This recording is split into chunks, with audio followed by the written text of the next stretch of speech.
Hey everyone, my name is Holden, also known as Keen Tester. Today I wanted to share a couple of free browser extensions and add-ons that I personally use and find very helpful in my testing. They can be found on both Firefox and Chrome, whatever browser that you fancy. First one I want to talk about is TruePath.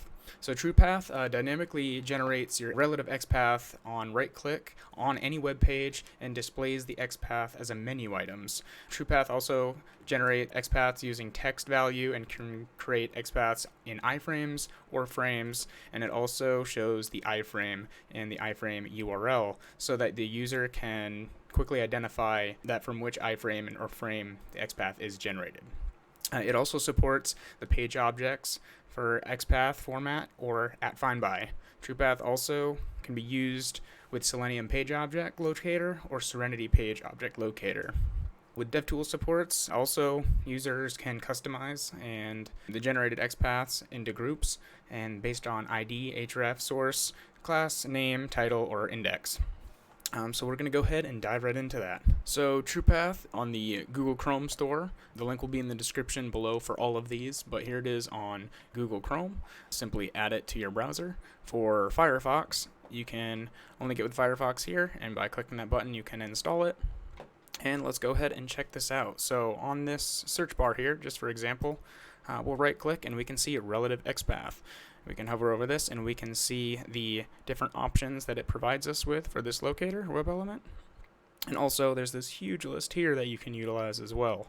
We can go ahead and go to inspect. And inside of here you'll notice there's one for TruePath. You can click TruePath here and you can see which one it recommends for you. You can copy it simply by clicking the copy button. So you can copy the POM XPath, or you can copy the normal XPath here, and then of course you can just paste it and there it is. So that's really neat, very nice feature, good add-on to have when you're testing and you're just trying to find those locators that you can use. Obviously you want to use IDs, class names, unique class names, and a unique ID, and this also shows the ID here as well. And you can see the name, ID, all that right here. Alright, going on to our next one. The next extension and add-on is Bug Magnet. So Bug Magnet provides convenient access to common boundaries and edge cases for your exploratory testing. You can right-click context menu to help with exploratory testing and the exploratory testing assistant for Chrome. It adds common problematic values and edge cases to the context menu. Simply right-clicking on a page or element and you can have handy access to these. This provides convenient access to all these boundaries to see if your page has issues, extend easily with your own configuration files, and works on input fields, text areas, editable content, and divs. Works on multiple frame pages, but only if they are from the same domain. Tiny overhead page per page, no third-party library dependencies, completely passive. So it does not interfere with your web app execution in any way whatsoever. It's open source and customizable as well. So let's take a look at that. So again, the video description will have all of these links in it, but here is Bug Magnet on the Chrome web store. You can see it here, and you can simply click the Add to Chrome. Likewise for Firefox, if you're using Firefox, it is here for that as well. So we can right click on this same text box that we used in our last demonstration. We can right click and hover over Bug Magnet. So in this one we can do, I don't know, let's just see if we can add an emoji in here. Oh, and we can. Okay, well, should you be able to add an emoji in there? I don't know, it depends on your acceptance criteria.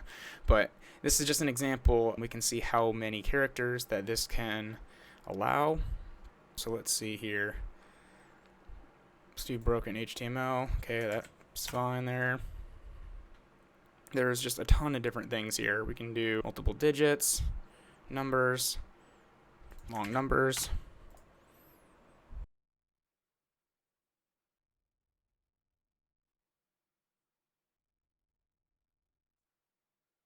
There's just a ton here that you can go through to try different things here. We can also go to the Internet app, and I'm going to go to the text editor here. We can go ahead and enter a lot of different information in here as well. So we can go to our Bug Magnet. Let's see, make sure we can see how long this text box goes. So we can paste all of this. We can add some more. So just all of these different things that we can add with spaces. Let's do a ton of characters here without spaces.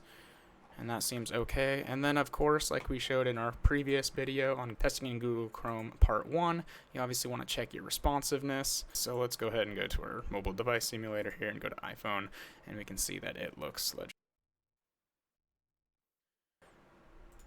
So a very powerful tool, Bug Magnet. Try all the different edge cases for your exploratory testing. I have found it very helpful in my testing and a valuable tool to use. Last but not least, we have CSS Viewer. CSS Viewer is another tool that is available on Chrome Web Store as well as on Firefox. CSS Viewer is another extension that is open source CSS Properties Viewer. To use it, just enable the CSS Viewer simply by clicking on the toolbar icon and then hovering over any element on the page that you want to inspect. So we're going to go ahead and take a look at that now. So here it is on the Chrome Web Store, and again, this one will also be in the video description below, and here we have it for Firefox. So we're going to go ahead and go back to the Heroku app, and this time we are going to click on our CSS Viewer. So that is this guy here. We're going to click on it. CSS Viewer loaded. Hover over any element you want to inspect, and right away we can see this pop-up appear that has all the CSS information. Very nice and handy.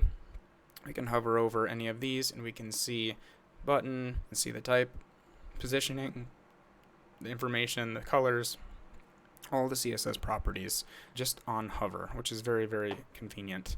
We'll go back to this page here. Again, we'll click on that. You do have to click on this per page to activate it. To turn it off, you simply click it again, hover over these, and you can get these properties.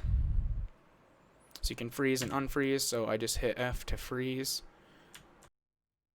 You can see that it's now following my cursor. I can unfreeze it. Hitting C, you can also open the definition for it here, and you can copy it if you wish, and then escape to close this. So you can click it to activate it, click it to close it, or click to activate it and then click escape to close it. Another handy tool. And again, thank you for watching. This video was put together to provide some tools that I have found useful in my testing on browsers and wanted to share them because they may be helpful for you.